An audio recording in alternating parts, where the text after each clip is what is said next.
What's up, gang? It's your boy Sensei Lay Glove, the bald head black anime nerd, back with my review of One Piece manga chapter 1097, GINNY.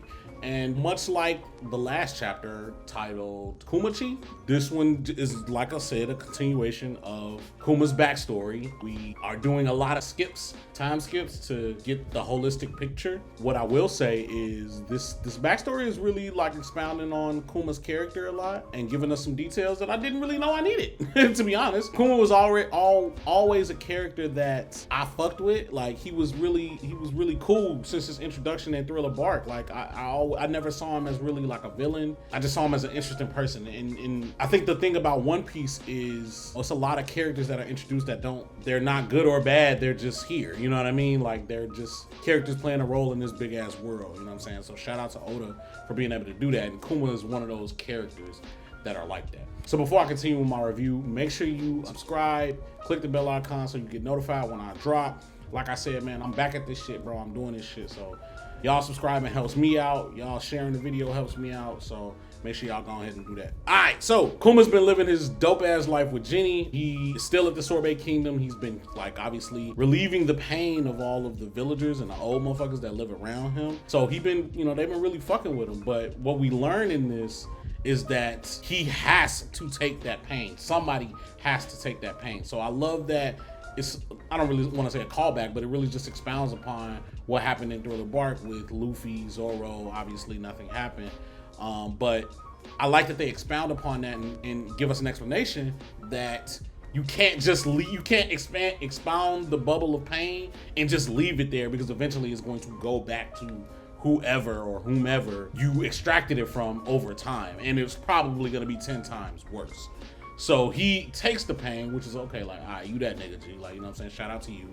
So that, you know what I'm saying, the endurance feat already there. He already a different type of nigga by blood, and now he a different type of nigga by, you know what I'm saying, his actions. So shout out to him. But obviously we learned that the Sorbet Kingdom is under terrible rule by this tyrannical asshole who basically getting fucked in the ass by celestial dragons because he be on a dick and he dick ride just so he can get acceptance. This nigga eventually cuts the country in half so that he could pay less taxes, which is actually a power play move, but he cut it in half so like the weak motherfuckers that don't have no bread would have to fend for themselves, and they obviously can't.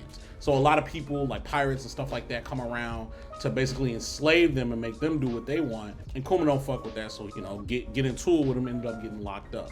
All the while, a lot of shit is happening in his life. GINNY wants to marry him, but he kind of is like, I don't want to do that because he doesn't want a repeat of what happened with his life. Obviously his dad was a buccaneer and his mom wasn't, but it was, they were born into slavery because of his dad. He lived the life he lived because of his bloodline. He didn't want to bring that burden upon GINNY or their possible children. But after their ensuing rebellion of these random ass pirates and they get locked up, lo and behold, Ivankov and Dragon pull up to basically liberate the entire country. And shout out to Oda for showing us the revolutionaries beginning. Like, I really appreciate this. We're getting the beginning of legit revolutionary. Not so much the beginning of Dragon. It's not really a Dragon backstory, but I like to see how the group known as the revolutionaries have started. Once they broke Kuma out, they told him, hey, join us. You know what I'm saying? We get to see Dragon with no tat. For some reason, this nigga looked like the rawest nigga ever with no tat. Like, he looked buff. Like, he looked like he ain't for no shit.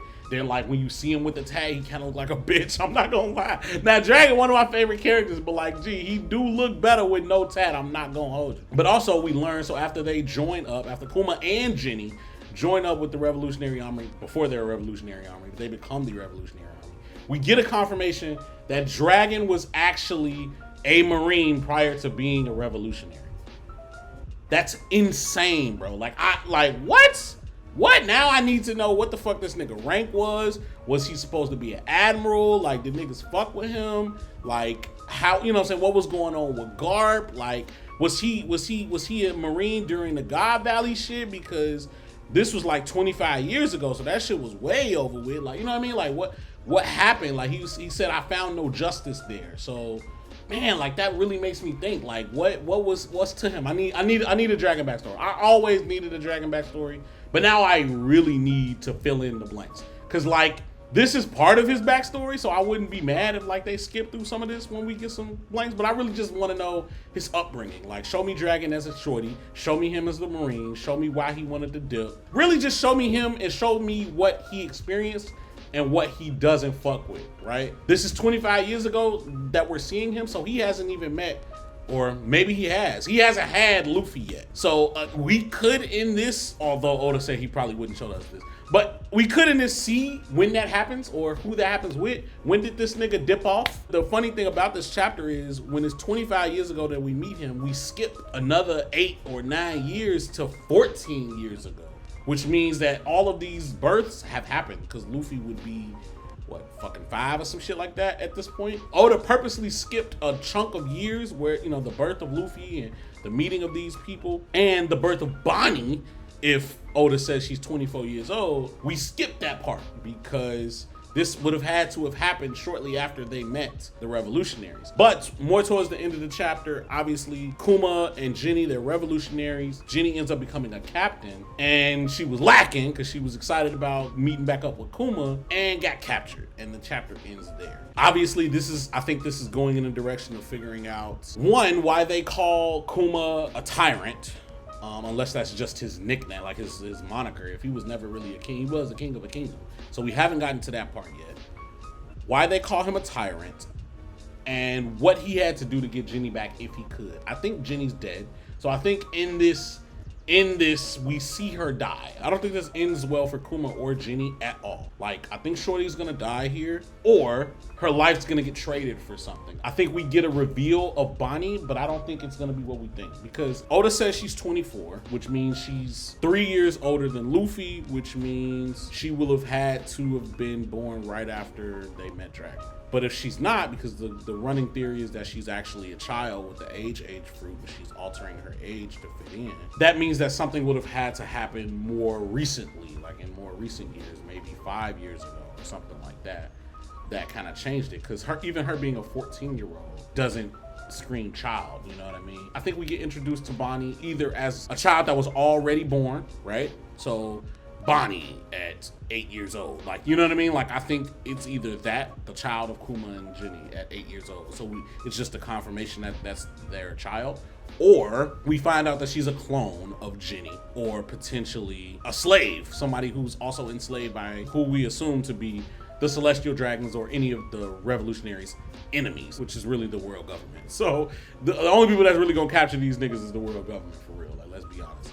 So she's either already a slave and Kuma adopts her, or she's already born, or she's a clone that was made recently, which is why Vegapunk calls her a child, because technically you've only been alive for 2 years or 3 years or something like that. I think that makes more sense to me. But ultimately, I did enjoy this chapter. I have been enjoying this backstory.